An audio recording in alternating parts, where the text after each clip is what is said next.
I was so nervous my first day of junior high that I could barely get my own name right. And sadly, I wasn't alone. Second period, honors math, Mr. Garrett, he's calling roll. And instead of Stephanie Chapman, he calls out, Stephen Chapman. Oh, the horror. I was one of a few girls in the class, and he just called me by a boy's name. Well, I wasn't going to stand for it.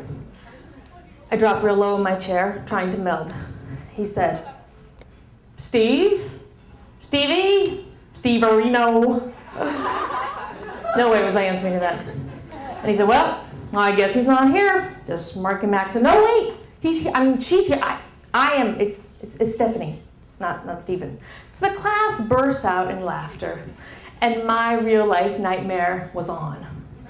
And just as I began to hang my head in shame, vowing never again to lift it until I was safely out of school, I caught the eye of a boy sitting just diagonally in front of me. And he looked over his shoulder and he smiled at me. Only there was no ridicule, no laughter, just warmth, kindness, and the message that said, hey, it can happen to anyone, and you know what? You're going to be all right. And the smile was so sincere that I believed its message. Okay, it was the message I had imagined and superimposed on it, but whatever, it was there. And I believed that it was going to be all right, maybe even better than ever before, because as surely as the man had straight white teeth and dimpled cheeks, I knew that I was in love for the first time ever. And over the next couple weeks, I learned, a little bit more about him, like minor details, like his name, Vincent Leon, and our popularity index differential, which was a full 8 because he was a 10 and I was a solid 2. The man was like half Mother Teresa, half Ferris Bueller. He was just human sunlight, and he might as well have been as far out of my reach as the actual sun. But I didn't care, because I had to find a way, because there's just going to be no other. And the crux of the problem, I realized, was that he was really just a much better person than I was.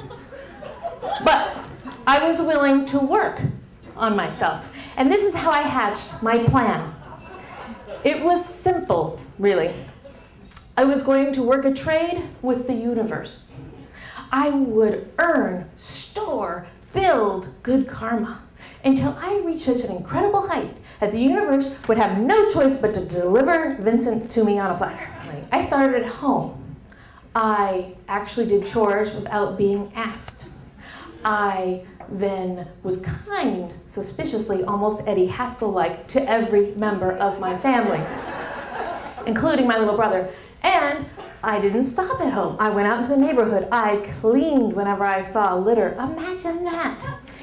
And this is how it went on. And the thing is to me, I guess I had this misunderstanding of karma. To me, it was like the prize exchange counter at our local roller rink. You know the ones where they have skeet ball and you get those little tickets? And if you play one night, you get maybe, I don't know, 20, 30 tickets, and that'll get you like a plastic spider. But the thing is if you're willing to work for it and dedicate every day of your life to skeet ball, you can save up like 100 million tickets and get something really good.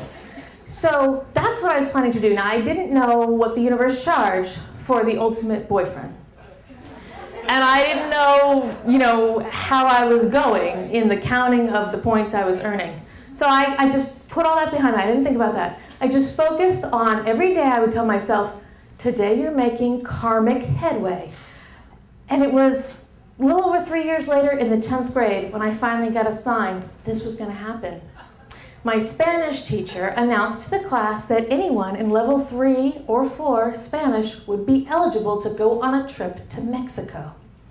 And I instantly knew these 3 things. 1, we would both go on this trip, because even though we were only sophomores, we were like super advanced in our Espanol, so we were in level 3.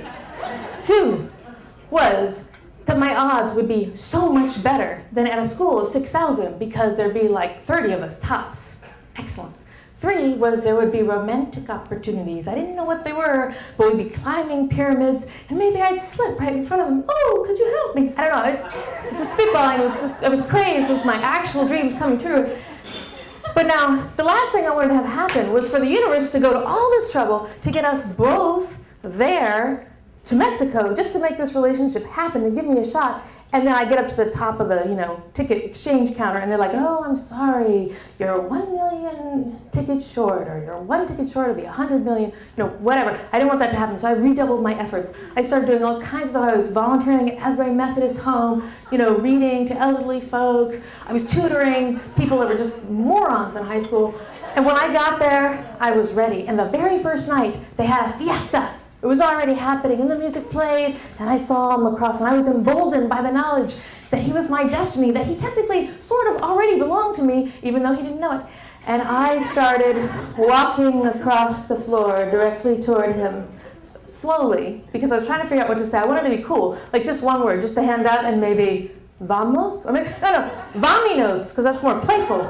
Or just bailamos, yes, bailamos. And as I'm thinking this, yes, bailamos is it. Just as I'm almost there, there's like this whirl of blonde light.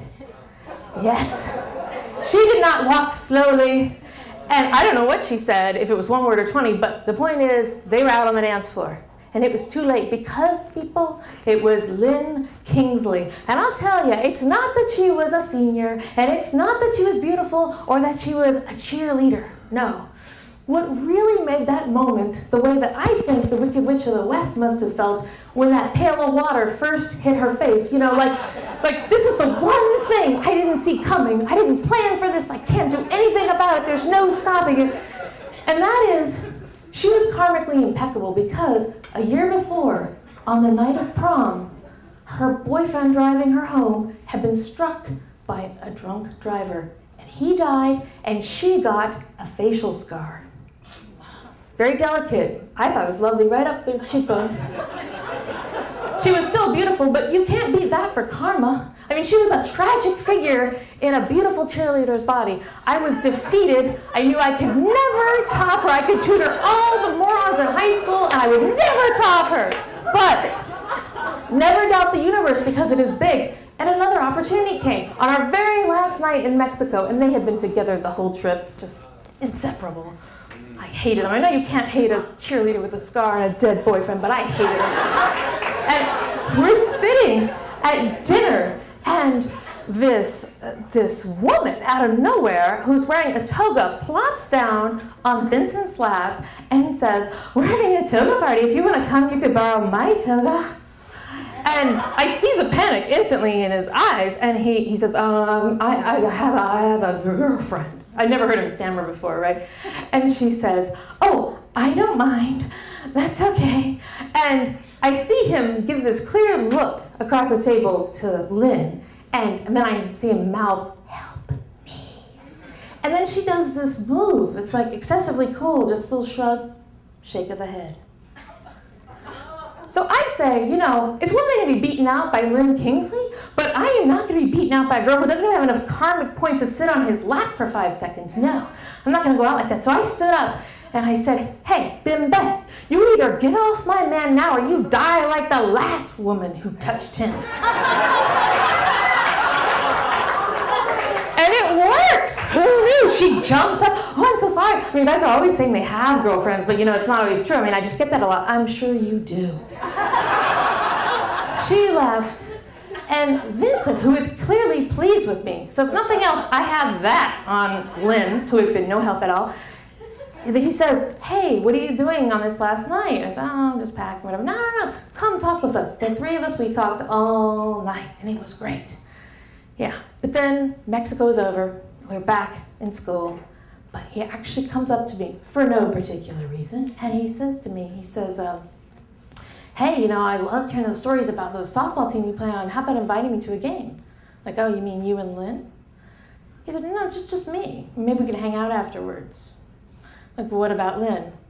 Well, I mean, she's pretty and all, but no, I'm interested in something more, somebody fearless. Me, fearless.